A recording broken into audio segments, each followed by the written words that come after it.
Ada firman Tuhan yang mengatakan rencana Tuhan itu tidak terselami ya. Kita sebagai manusia yang diciptakan Tuhan nggak mungkin bisa mengerti apa yang ada di pikirannya Tuhan, apa yang ada di hatinya Tuhan.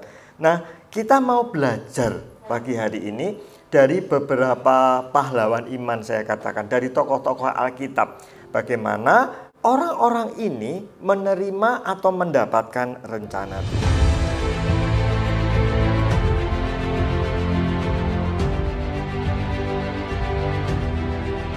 Saya mulai dari Kejadian 12 ayat yang pertama. Ini tentang kisahnya Abraham dipanggil. Saya bacakan buat Bapak Ibu Saudara.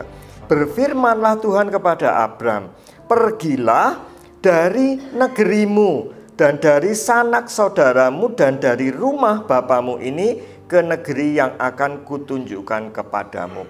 Kalau kita tidak perhatikan betul-betul, kita sepertinya, oh iya, Abraham orang beriman. Ketika Tuhan menyuruh dia langsung berangkat. Tapi coba Bapak Ibu saya ajak ya, untuk memposisikan diri di posisinya Abraham. Kita sekarang kan tahu konsep Tuhan itu sudah lama ya. Bahkan sudah ada Yesus lahir. Abraham pada saat itu belum mengerti tentang konsep Tuhan. Manusia tidak ngerti konsep tentang Allah yang hidup. Konsep Allah yang hidup muncul ketika bangsa Israel sudah ada. Siapa bangsa Israel? Bangsa Israel itu keturunannya Abraham. Abraham, Ishak, Yakub baru turun 12 suku. Mereka mengenal Allah yang hidup. Saya kasih contoh begini, misalnya Pak Is. Pak Is di rumah nongkrong ya, lagi santai gitu. Tiba-tiba ada orang asing. Pak Is tidak kenal sama sekali. Pak Is, pergi dari rumahmu. Tinggalkan keluargamu, pergi ke satu tempat yang akan saya tunjukkan nanti. Orangnya tidak kenal, tujuannya tidak tahu kemana.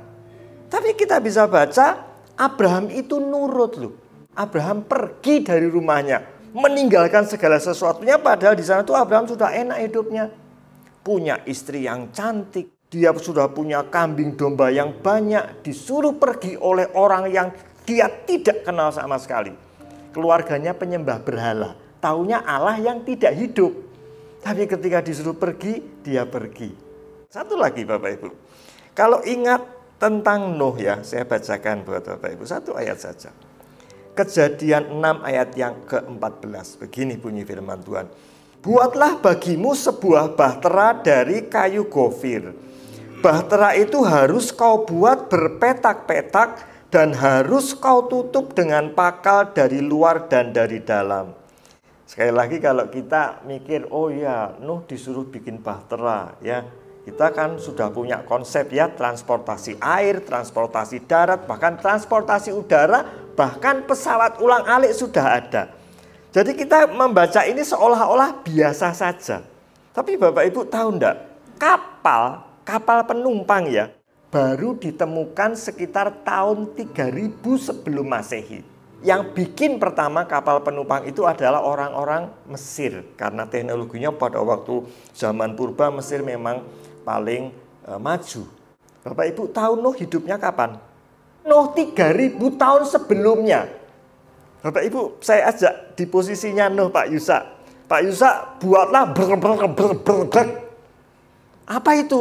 Sudah toh nurut saja. Nanti tak ajari cara bikinnya. Kira-kira gimana Pak Yusak? Mau enggak? Opo kui? Saya enggak tahu itu apa. Saya enggak ngerti bayangannya bentuknya kayak apa. Enggak ada orang yang pernah bikin kapal. Tiba-tiba dia disuruh bikin kapal. Kalau kita diajari pendeta-pendeta itu kan begini habisnya. Bayangkan Bapak Ibu, bikin kapal di atas pegunungan. Kalau ngerti kapal lumayan. Nah ini enggak ngerti kapal itu apa, untuk apa, bentuknya apa, cara bikinnya gimana, enggak ngerti sama sekali. Kok ya Nuh itu nurut loh, mau.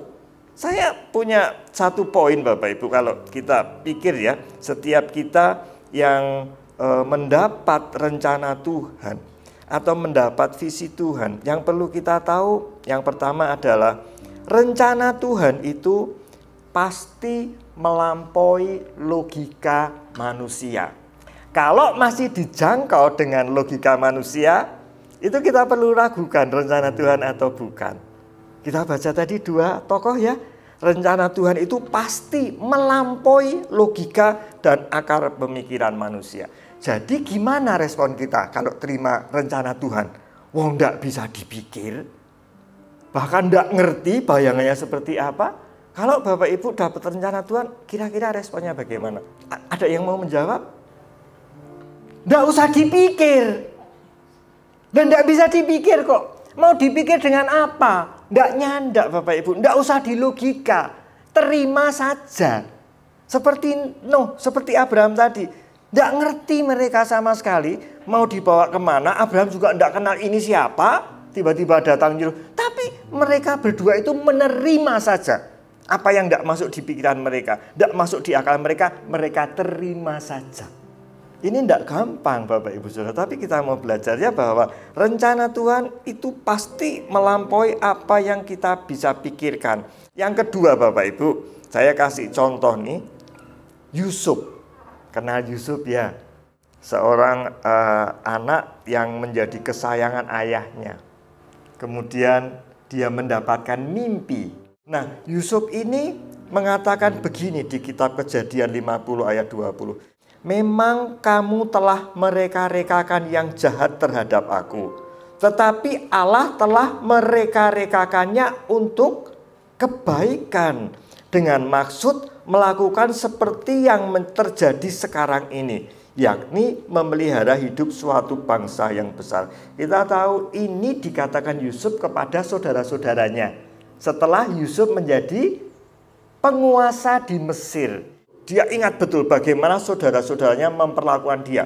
Ketika saudara-saudaranya membuang dia ke sumur, dijual oleh saudara-saudaranya sampai ke Mesir sebagai budak. Setelah dijual jadi budak, kemudian ketemu Tante Pot, dia malah kemudian masuk penjara.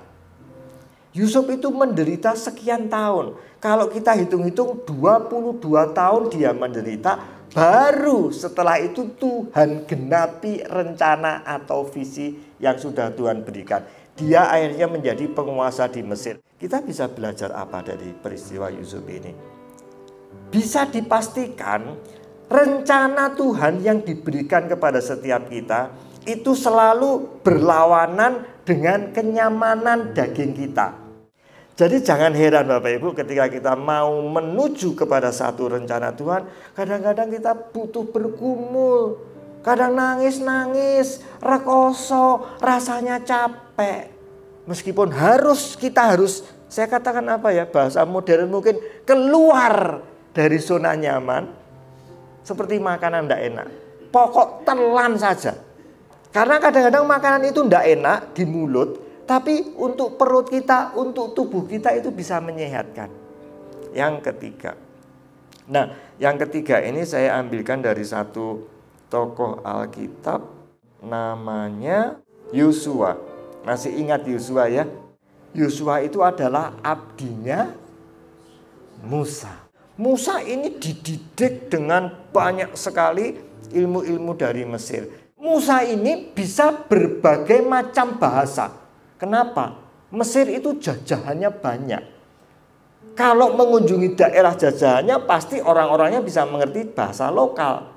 Sudah bahasanya ngerti banyak, dia ngerti leadership, dia ngerti sistem politik, dia mengerti strategi perang. Luar biasa sekali, makanya Tuhan pakai Musa.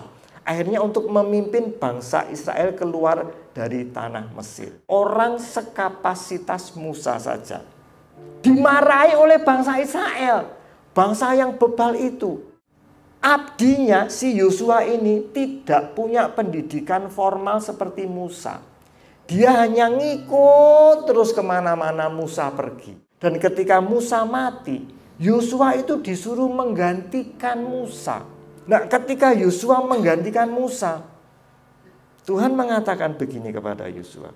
Saya bacakan Bapak Ibu di Yosua 1 ayat yang ke-9. Bukankah telah kuperintahkan kepadamu, kuatkan dan teguhkan hatimu. Janganlah kecut dan tawar hati, sebab Tuhan Allahmu menyertai engkau kemanapun engkau pergi. Kalau kita lihat ya Bapak Ibu, kenapa Tuhan kok kasih nasihat ini sih sama Yosua? Tuhan itu tahu persis ketika Yosua mau dipakai untuk menggantikan Musa, Yosua itu gemetar, takut, dikatakan kecut, tawar hati, dikasih sekali. Tuhan itu masih lihat mungkin dengkulnya Yosua itu masih gini Bapak Ibu Saudara. Masih ketakutan. Maka Tuhan kasih kata yang kedua, jangan kecut, jangan tawar hati. Cukup Bapak Ibu? Enggak. Sampai 3 kali Tuhan meyakinkan Yosua. Jangan kecut, jangan tawar hati. Pesan Tuhan hari ini, saya tidak tahu apa rencana Tuhan buat Bapak Ibu Saudara. Tapi jangan takut. Jangan gentar. Melangkah terus.